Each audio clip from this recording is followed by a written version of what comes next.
नमस्कार मित्रांनो, सुवर्ण फार्मिंग चॅनलमध्ये आपले स्वागत आहे. आज आपण बघणार आहोत लसीकरण का महत्त्वाचे आहे. हा विषय खूप महत्त्वाचा आहे. मेंढ्या चारवतो, मेंढ्या आजारी पडल्याने उपचार करतो, पण तरीही अचानक मेंढ्या आजारी पडतात. काही मेंढ्या दगावतात, काही कोकरं दगावतात. मोठ्या प्रमाणात नुकसान होते. मग आपल्याला वाटते आपण तर वेळेवर मेंढ्या चारवतो, औषध देतो, पण असं का होते? याचं सर्वात मोठं कारण म्हणजे लसीकरण वेळेवर न करणे किंवा लसीकरणच न करणे. अनेकांना वाटते आमच्या मेंढ्यांना आजपर्यंत कधीही लस दिली नाही, आता ही लस देणे गरजेचे नाही. काही जणांना वाटते लस म्हणजे फक्त खर्च आहे, पण लस देणे खर्च नव्हे. लसीकरण म्हणजे नेमकं काय? सर्वात आधी लसीकरण म्हणजे काय हे समजून घेऊया.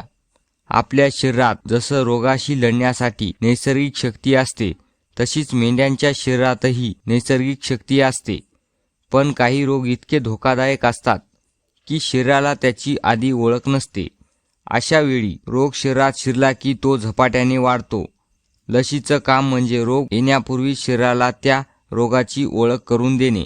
म्हणजे रोग प्रत्यक्ष आला की अशा वेळी शरीर लगेच त्या रोगाशी लढायला तयार असते. यालाच रोगप्रतिकारक शक्ती तयार होणे असे म्हणतात.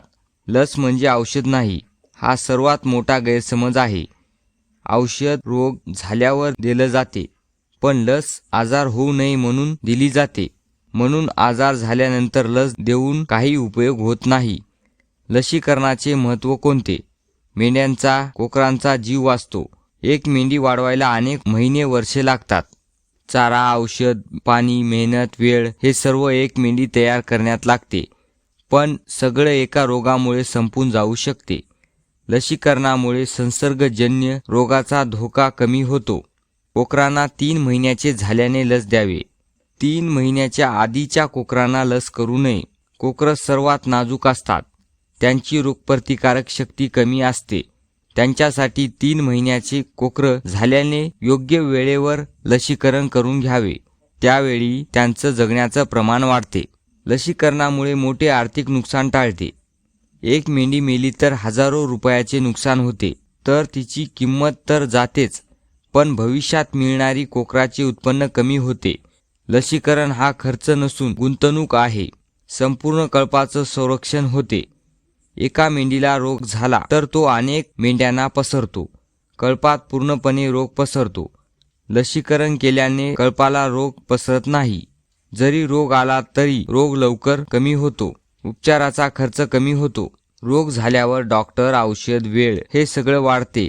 लसीकरण केल्याने हे टाळता येते. अनेकांना वाटते आजपर्यंत रोग आला नाही, पण रोग सांगून येत नाही. एका वर्षी काही होत नाही म्हणून पुढच्याही वर्षी रोग होणार नाही याची खात्री नसते. रोग कधीही येऊ शकतो, म्हणून त्या रोगासाठी आपण आधीच तयार राहणे महत्त्वाचे आहे. त्याच्यासाठी लसीकरण करणे गरजेचे आहे. लस दिल्यानंतर मेंढ्यांना थोडा ताप का येतो, हा प्रश्न खूप जणांना पडतो. काही वेळा लस दिल्यानंतर मेंढी थोडी सुस्त दिसते, हलका ताप येऊ शकतो. हे सामान्य असते, कारण शरीर रोगाशी लढण्याची तयारी करत असते. हे काही दिवसात ठीक होते. लसीकरण केव्हा करावे? रोग झाल्यावर कधीही लस देऊ नये. रोग येण्याच्या आधीच लस द्यावी. लसीकरणाचे वेळापत्रक तयार करा, त्यानुसार लसीकरण करून घ्या. डॉक्टराचा सल्ला का महत्त्वाचा आहे? प्रत्येक वेळी रोग वेगळे असतात, म्हणून कोणते औषध, कोणते लस द्यावी, कधी, किती आणि कोणत्या वयात द्यावी हे डॉक्टर सांगू शकतात. म्हणून डॉक्टराचा सल्ला महत्त्वाचा असतो.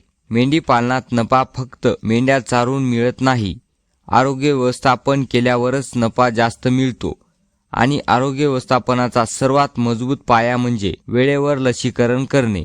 जो मेंढीपालक लसीकरणाचे महत्त्व समजून घेतो, तो मेंढीपालक व्यवसायात होणारे मोठे आर्थिक नुकसान टाळू शकतो आणि कळपाचे होणारे भविष्य सुरक्षित करू शकतो.